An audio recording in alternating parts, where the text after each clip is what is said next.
So this is the final part of this discussion of a man loses interest in a woman the minute she tells him what. In the original video, the biggest issue that the overwhelming majority of people had was when I said the children don't come first.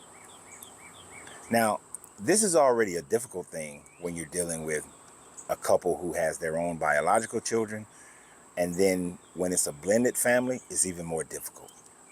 But please hear me out before you make your comments or formulate your thoughts. When I say that the children don't come first, this is not to say that you sacrifice the children for the parents or the relationship. This is not to say that you will not make sacrifices for your children. That is not what I was indicating at all. But what happens most times is that if it's two biological parents with their biological children, then those parents oftentimes will put the kids ahead of the relationship. Meaning that more time, more energy, more focus is given to the children and their upbringing than the relationship being made great, being sustained.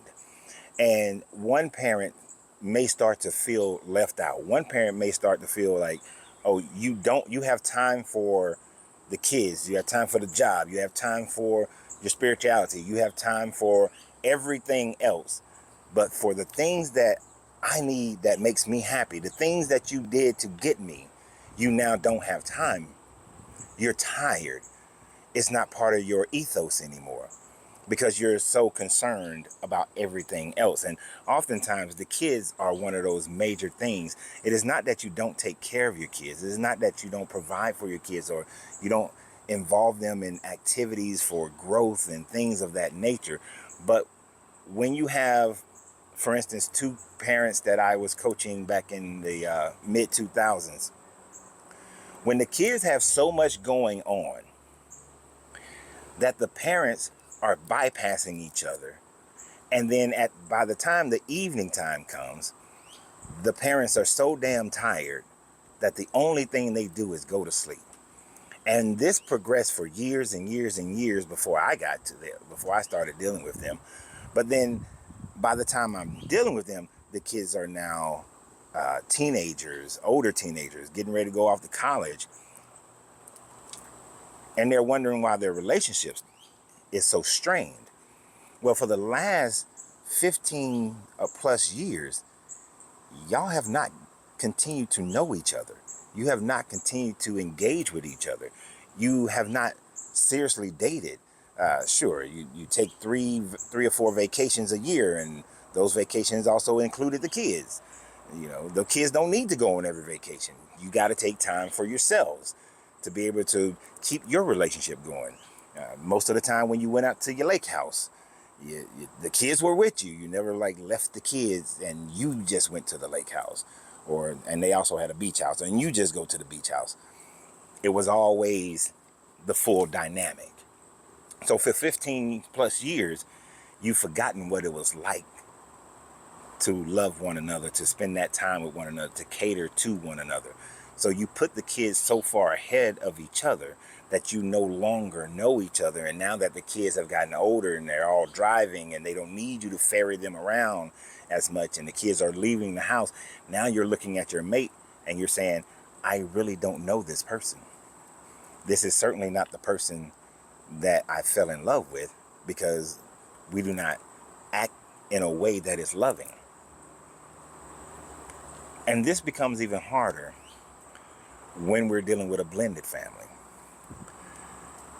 Oftentimes, whoever is the person coming in and they're not custodial to their own children, they're trying to establish themselves as an adult, not as a parent, not replacing a parent, but just simply as an adult in the situation.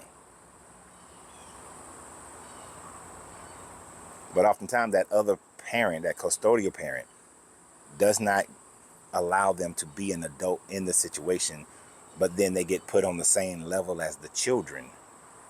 And if there's a situation that occurs oftentimes that parent is automatically siding with the children. And there is the mindset that he or she may leave me, but my children are always going to be my children. Think about it like this. If you come into a situation always thinking that he or she might leave me, but my children will always be there, he or she will leave you, but you were wrong. Your kids will not always be there. You see, there'll come a time when your kids go off and start to build their own lives. They'll go off and start to build their own families. And no longer will those children be coming in and out of your house every day. You'll start to sit in that house by yourself. You'll sit in that house alone. And I know many are going to say, I'll be fine all by myself. Oh, fine. You know that you're miserable. You know that you wish you had companionship. And friends just ain't enough. But you'll be sitting there alone. And then you'll use guilt. And I've seen this many a time. You'll use guilt. You'll use pressure as a parent to try to force your kids to come and spend more time with you. You'll make little comments like, you just don't have time for me no more. You too busy doing this. You know, you'll look at whoever their spouse is and find negative things about their spouse and whatnot. You'll use bribery to get them. Well, you know, I bought the grandkids this, so I bought this and I bought that for y'all to come over. I bought you this and you use things like that to try to bribe the kids to spend more time with you. And it's all because you put so much emphasis and favoritism on the children that you lost the person who was trying to be there with you when you're just the two of you. You lost the person. And I'm not saying that you allow people to come in and treat you any kind of way. The most important thing as a blended parent, and this is important even when you're not blended, but if you don't take nothing from this video, the most important thing you could do as a custodial parent, and even a non-custodial parent, because that custodial sometimes won't understand why you're going out doing the same things for your non-custodial kids. That creates tension as well. But the most important thing you can do is pick wisely. Pick slowly.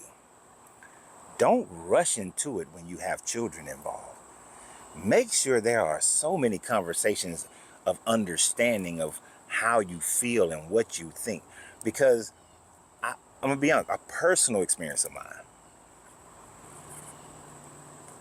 If I had known that the children could steal from me,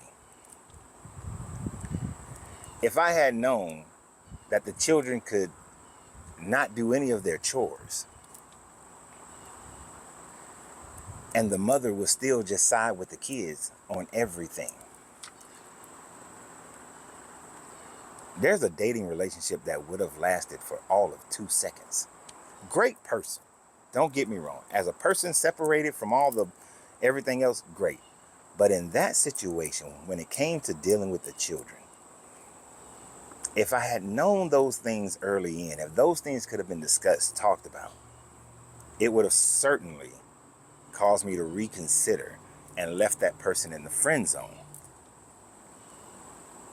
And that's why making the decision, thinking through the process, taking more time to learn the person, going through some experiences with the person to see how they respond, how they react before you fully engage with them. Those things are very vital when you're looking at a blended situation.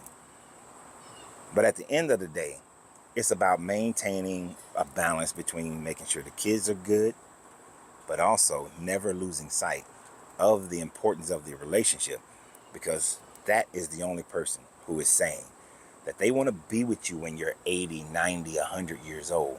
Your kids will be gone, living their lives. And in today's world, they could be anywhere in the world, living their lives. Your kids are not your property. They don't have to stay where you are. So just consider those things. And always remember, you have to free yourself to be yourself, because your greatness is non-negotiable. Good journey, good vibrations.